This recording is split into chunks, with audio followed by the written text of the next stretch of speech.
She doesn't see you as a man. She sees you as a source of energy, a battery she can plug into whenever her own self-worth runs low. You thought her hot and cold behavior was a mystery to be solved, a sign of her complex, wounded soul. It is not. It is a calculated strategy of psychological warfare, and you have been its primary casualty. You felt it last night, didn't you? The public execution of your dignity. In a room full of people, surrounded by laughter and conversation, you became invisible. Her eyes, which had previously held so much promise in private, scanned the room and slid right over you as if you were a ghost. She greeted others with warmth. She laughed at their jokes. She touched their arms. And with every interaction that wasn't with you, she was sending a clear, brutal message. You are nothing here. You are worthless in this social ecosystem. The humiliation was a physical thing, a hot spike of shame driving itself into your gut. You stood there, holding a drink, a forced smile plastered on your face, pretending to be engaged in a conversation while your entire consciousness was screaming. You were disassembled, piece by piece, in front of an audience that didn't even know a show was taking place. And you took it. You absorbed the blow, retreated into your own mind, and eventually, Then, hours later, in the cold silence of your own room, the real attack began. Your phone screen lit up the darkness. A notification. It was her.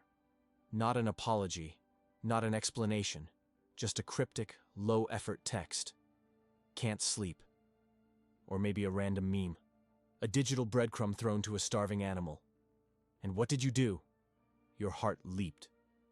The shame from the party was instantly forgotten, replaced by a surge of pathetic, desperate hope. She was thinking of you. The public rejection was just a misunderstanding. This, right here, this late-night text, was the real her. You replied instantly, your fingers flying across the screen, desperate to keep the fragile connection alive. You asked her questions. You tried to be charming, funny, engaging.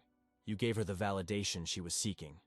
And with every word you typed, you handed her another piece of your power. You replenished her energy while draining your own.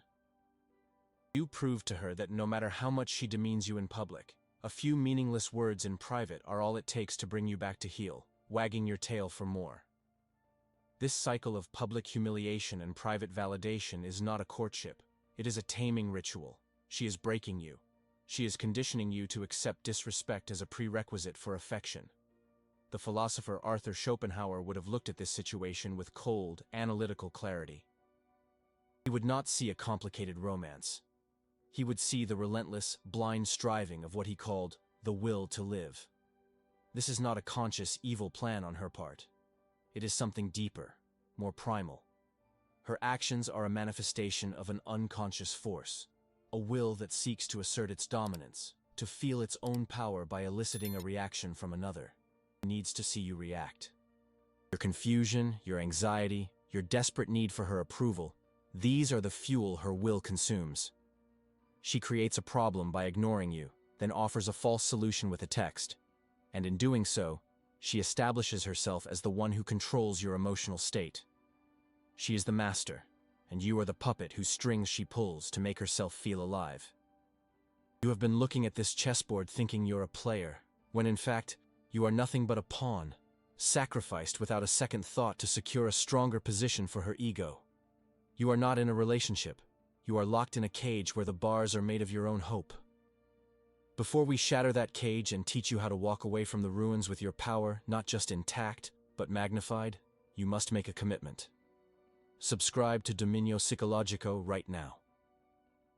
Turn on all notifications and press the like button as a declaration that you will no longer be a source of energy for anyone but you. This is your first act of defiance. In the comments below, I demand two things from you. First, tell me about a moment of emotional manipulation you endured. A time when you felt powerless.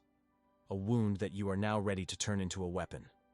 Second, tell me the city or country you are watching from. Let us see the global reach of the men who are choosing to reclaim their minds. Now prepare yourself, because what we are about to do is not about playing her game better.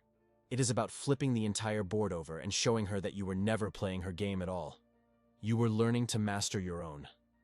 The pain you feel now is the last ounce of control she has over you. Her greatest mistake was not in underestimating you, but in showing you the true nature of the war you are in. And the fundamental rule of this war is that the one who needs the other's reaction loses. You have been losing, night after night. That ends now. We are going to weaponize your silence.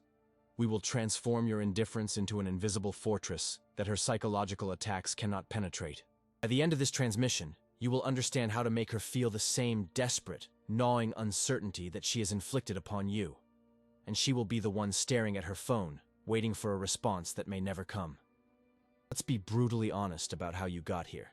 This didn't happen overnight. Your authority was not stolen from you in a single dramatic act of betrayal. It was surrendered, piece by piece, in a series of quiet, seemingly insignificant negotiations where you consistently chose comfort over respect. Your current predicament is the logical conclusion of 1,000 small defeats. This is the cold, hard diagnosis of your fall from power. It began with the first stage, emotional concession. Remember that time, early on, when she was in a bad mood over something trivial? A problem at her work? A disagreement with a friend? Your instinct, conditioned by a society that tells you a man's job is to be a caretaker of female emotion, was to fix it. You listened intently. You offered solutions. You said, "I'm sorry you're going through that," as if her turmoil was a burden you were obligated to carry. In that moment, you made a fatal strategic error. You accepted the premise that her emotional state was your responsibility. You handed her the keys to your own inner peace. She tested you. You presented a problem, not for a solution, but to see if you would subordinate your own frame to hers. You did. You yielded. She won. From that point on, a silent contract was signed. If she is unhappy, you have failed. This led directly to the second stage, the loss of control. Once her emotional state became your responsibility, you lost control over your own reality. Your plans became provisional, subject to her moods. You wanted to go to the gym, but she was feeling sad, so you stayed home to comfort her. You were going to meet your friends, but she sent a passive-aggressive text about being alone, so you canceled. You began walking on eggshells, constantly monitoring her for signs of displeasure, because her displeasure now meant your failure. The man who has a mission, a purpose, a direction, cannot be easily controlled. But you, in your attempt to be the good guy, gave up your mission. Your mission became her. And the person whose mission is another person is not a man. He is a servant. She didn't even have to demand these things. Her silent disapproval was enough. Her silence is dominance, not inattention. And you, desperate to restore the harmony you had made yourself responsible for, danced to its rhythm. This erosion of your own frame plunged you into the third stage, the desperate search for validation. Having outsourced your sense of well-being to her, you now needed constant proof that you were succeeding in your new role as her emotional manager. You began to perform for her. You'd tell a story not because it was interesting, but because you hoped it would make her laugh. You'd buy her things not from a place of genuine generosity, but as a plea for approval. Your text messages became carefully crafted auditions for her attention. This is the point where she stopped seeing you as a man and started seeing you as a resource, an entertainer, utility. You were no longer the prize to be won. You were the contestant, endlessly trying to prove your worth. She became the silent, unimpressed judge, granting you fleeting moments of validation that felt like triumphs, but were in reality just the crumbs she dropped to keep you in the game. From here, the slide into the fourth stage, affective dependency, was inevitable. You became an addict, and her validation was the drug. The highs of her approval were intoxicating, and the lows of her disapproval were agonizing. This is the mechanism behind the hot and cold torture. The hot phase, where she gives you attention, is the hit that keeps you hooked. The cold phase, where she withdraws, is the painful withdrawal that makes you desperate for another hit. That late-night text she sent you after publicly humiliating you? That wasn't a sign of connection. That was the dealer giving a starving addict a small taste, just enough to ensure you'd be back tomorrow, begging for more. You mistake this dependency for love. You think the anxiety you feel when she pulls away is a sign of how much you care. Schopenhauer would see this clearly. It is not love. It is the screaming of your own will, now enslaved to hers, recognizing its own powerlessness. Finally, you reach the most pathetic stage of all, breaking the silence. After she ignores you for a day, after she leaves you on red, after she creates a void of communication, the pressure becomes unbearable. The silence she deploys is a weapon. It is a vacuum designed to suck your power and composure into it, and you fill it. You send the follow-up text. Hey, just checking in. Or worse, the question that screams neediness. Is everything okay? Or the absolute worst. Did I do something wrong? The moment you send that message, you have lost the war. You have communicated that her absence disrupts your peace. You have shown her that you need her response to feel stable. You have confirmed beyond all doubt that she holds the frame. She tested you, and you failed. When you begged for her to break the silence, you were begging for her to reassert her control over you. And when you apologized for a crime you didn't even commit, just to get a response. When you apologized, you signed your surrender. Perhaps you are listening to this and thinking, this is too cynical. Relationships are about compromise and caring for each other's feelings. You are confusing strength with cruelty and weakness with kindness. A man who is a rock of self-possession, whose emotional state is not for sale, is a source of genuine strength for a woman. A man who collapses at the first sign of her emotional turmoil is not a comfort. He is another child she has to manage. You think apologizing keeps the peace. It doesn't. It teaches her that she can create conflict and you will pay the price to end it. You think being available 24/7 shows you care. It doesn't. It shows you have nothing more important in your life than waiting for her. Your fall was not visible. It didn't happen in a fight. It happened in the hesitation before you stated your own opinion. It happened in the yes you gave when you wanted to say no. It happened in the text you answered in 5 seconds instead of 5 hours. Before we proceed to rebuild your authority from the ground up, you must perform an act of conscious rebellion. This is non-negotiable. Subscribe to Dominio Psicologico, turn on all notifications, and press the like button. This is the digital equivalent of drawing a line in the sand. It is your declaration that the era of concessions is over. Then, go to the comments.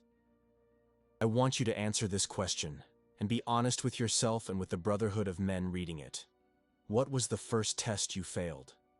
What was the first time you apologized when you knew you were not wrong, just to end the conflict?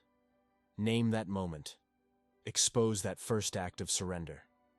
By writing it down, you rob it of its secret power over you. Let's create a catalog of these defeats, not as a monument to our weakness, but as the foundation upon which we will build our unshakable strength. You must understand this. No one is coming to save you. There is no magic technique that will make her suddenly respect you. Respect is not given. It is commanded. It is the byproduct of an authority that you must build within yourself, brick by painful brick. You have been looking at her behavior as a series of confusing actions. You need to see it for what it is. A series of unconscious probes, constantly testing the perimeter of your self-respect.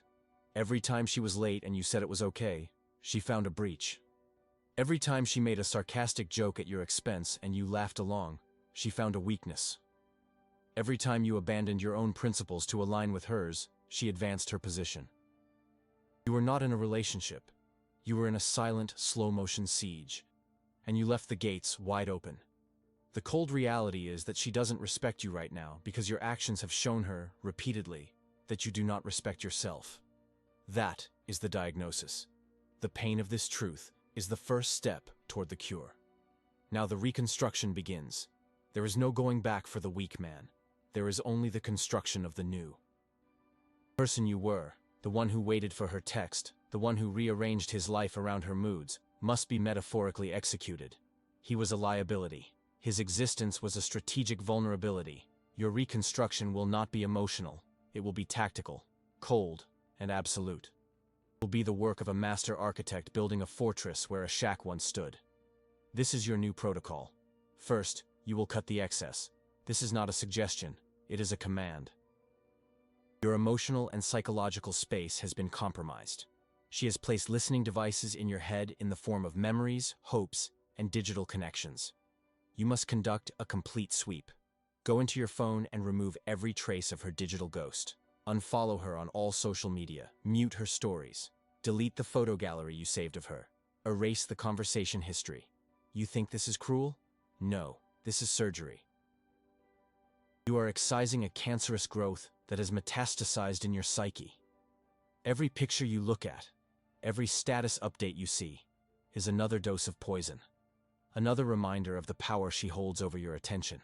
By maintaining these links, you are telling her, and more importantly, telling yourself, that you are still a spectator in her life. A fan. A reserve player waiting on the bench.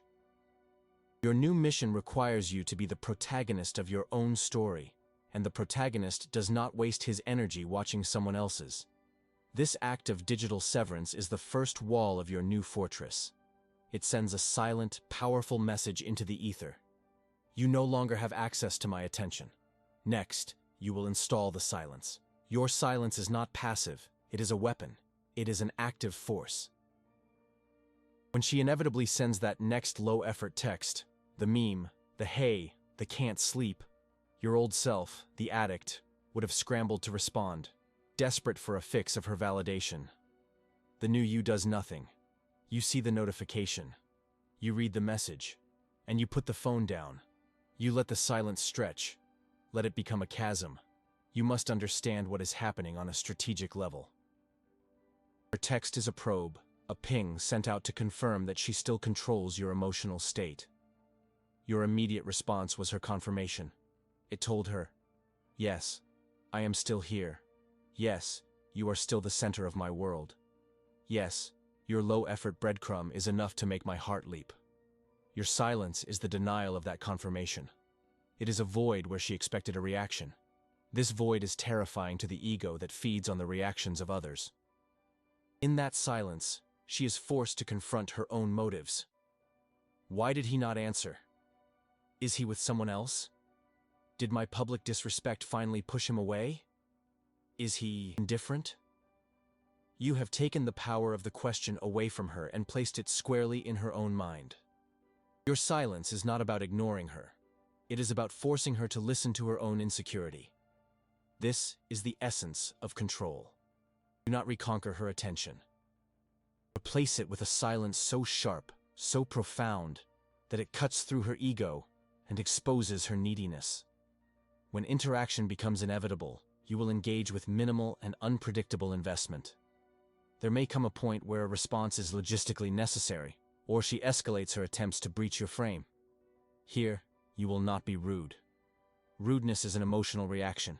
You will be polite, detached, and final.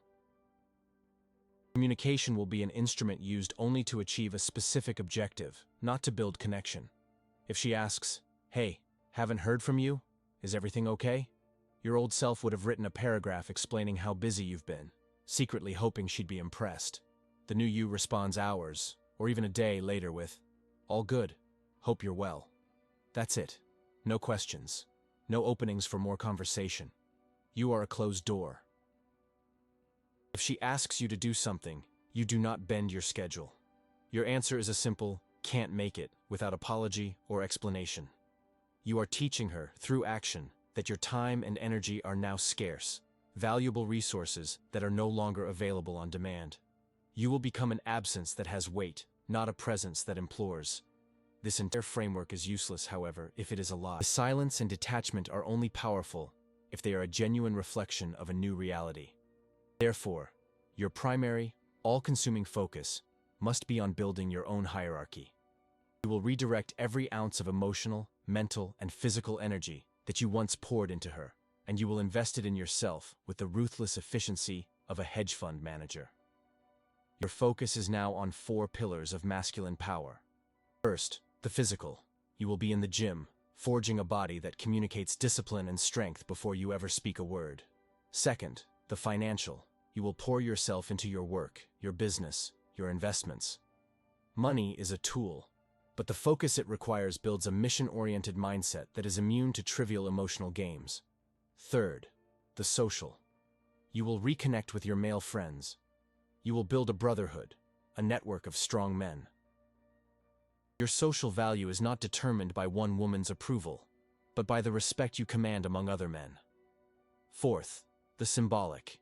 You will pursue a skill, learn a language, master an instrument, become an expert in a field that interests you.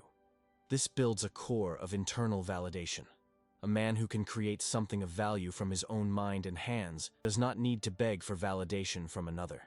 Schopenhauer noted that man is a creature of striving will. You have been directing your will toward capturing her. Now, you will direct your will toward conquering yourself. This is the ultimate power shift. You are no longer trying to win her game, you are building your own kingdom. The man who wants to be loved will be discarded. The man who imposes his presence will be feared, and from that fear, a twisted, powerful form of respect and attraction is born. You are not trying to get her back. You are making the man she rejected obsolete. You are replacing him with a superior model, a man whose world is so full, so driven by purpose, that her absence is not even noticed. This is the path. It is not easy. It requires a level of discipline you have not yet summoned. But the alternative is a lifetime of being an emotional battery for others. This is your moment of decision. Are you a pawn, or are you the hand that moves the pieces? If you are ready to become the hand, then subscribe to Dominio Psicologico now. Activate all notifications and press the like button as a vow to your new mission. Then, go to the comments and declare your new war front. I want you to answer this. Which of the 4 pillars, physical, financial, social, or symbolic, have you neglected the most, and what is the first concrete, actionable step you will take this week to fortify it? Will you sign up for that gym membership? Will you start that side business? Will you call that friend you've been ignoring? Declare your target. Let the world witness your first move as a strategist, not a victim. The pain of her disrespect was her greatest gift to you. It was the catalyst. It was the fire that will now be used to forge the steel of your new self. She thought she was breaking you. She has no idea what she has just built. Let us speak now of the endgame. The final move in a war you have already won. All the work you have done, the digital excision, the weaponized silence, the relentless focus on your own empire, has been leading to a single, inevitable moment. Come when you least expect it. Your phone will light up, and it will not be a meme. It will not be a low-effort, hey. It will be the message your old self prayed for, the one he would have sold his soul to receive. It will be a paragraph. It might say, I've been thinking about you a lot. I was a mess back then, and I treated you badly. I miss talking to you. Or perhaps something more direct, more desperate. What happened to us? Can we talk? This is her final offensive. It is not an olive branch. It is the last and most sophisticated weapon in her arsenal, deployed only when all other tactics have failed. She has felt your absence not as a void, but as a pressure. Your indifference has become a gravitational force, pulling her own self-worth into a black hole. Her ego, starved of the validation you once provided so freely, is now screaming in agony. This message is its death rattle. Schopenhauer would identify this as the will in its purest, most desperate form. Her will, having been denied its object, now recoils upon itself, generating a pain that she misinterprets as love, as regret, as nostalgia. It is none of those things. It is the simple, brutal panic of a parasite that has lost its host. She does not miss you. She misses the feeling of power she had over you. She misses the reflection of herself she saw in your desperate eyes. She is not seeking reconciliation. She is seeking to reestablish control, to plug back into the battery she has been disconnected from, to see if she can still make you dance. The weak man sees this message and believes he has won. He thinks, she finally realized my worth. He believes this is his moment of redemption. He replies, eager to accept her apology, to finally have the conversation he always wanted. And in that single act of reply, he demolishes the entire fortress he has built and hands her the keys to the ruins. He proves that his silence was never true indifference. It was just a tactic, a childish game of holding his breath until he got what he wanted. He reveals that underneath it all, he was still that same needy boy, waiting for mommy's approval. but you are not that man. You will not make that mistake. You will see her message. You will read the words that would have once set your heart ablaze, and you will feel nothing. Not anger, not satisfaction, not even pity. You will feel a profound, calm, and absolute detachment. It will be like reading a bulletin about a minor political event in a distant country you have no plans to visit. It is information, and nothing more. You will not be tempted to reply with a cold remark to show her how much you've changed. That would be a reaction, a final admission that she still has the power to elicit an emotional response. You will not block her number. That is an act of aggression, a sign that she is still a threat you need to defend against. No. You will perform the coldest, most dominant act of all. You will read her desperate, heartfelt plea, and you will archive the chat. Swipe it away into a digital tomb where it will be forgotten, unacknowledged, unanswered for eternity. It is not an act of ignoring her. It is an act of erasing the entire content. You are not a player who has left the game. You are the architect of a new universe in which that game, and that player, never even existed. This is the final lesson. True power is not the ability to defeat your enemy. It is the ability to make your enemy irrelevant.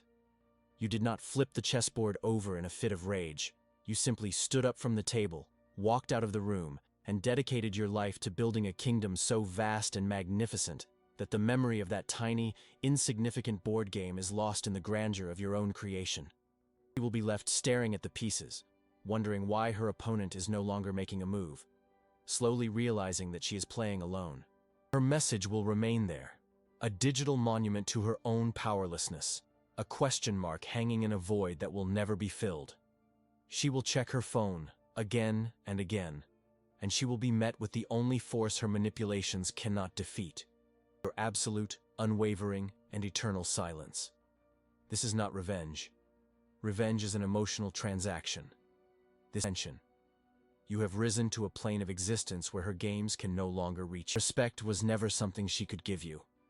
It was something you had to take by demonstrating, through your chilling absence, that her validation is utterly worthless to you. You now stand at the precipice of your own legacy. The man you were is dead. The man you are becoming is forged in the fires of discipline and purpose. To solidify this transformation, you must take one final deliberate action. Subscribe to Dominio Psicologico now. Turn on every single notification and press the like button as a final seal on your commitment to this new reality. This is your oath of allegiance to your own sovereignty. Go to the comments and answer this one final question for the Brotherhood. It is not a question of what you will do, but of who you have become. What is the one word that defines the man you are now building? Unbreakable, sovereign, or inevitable? Choose your word. Carve it into your mind. Let it be the operating principle of your new life. Because the day she finally realizes the man you've become, the day she also understands he was never built for her.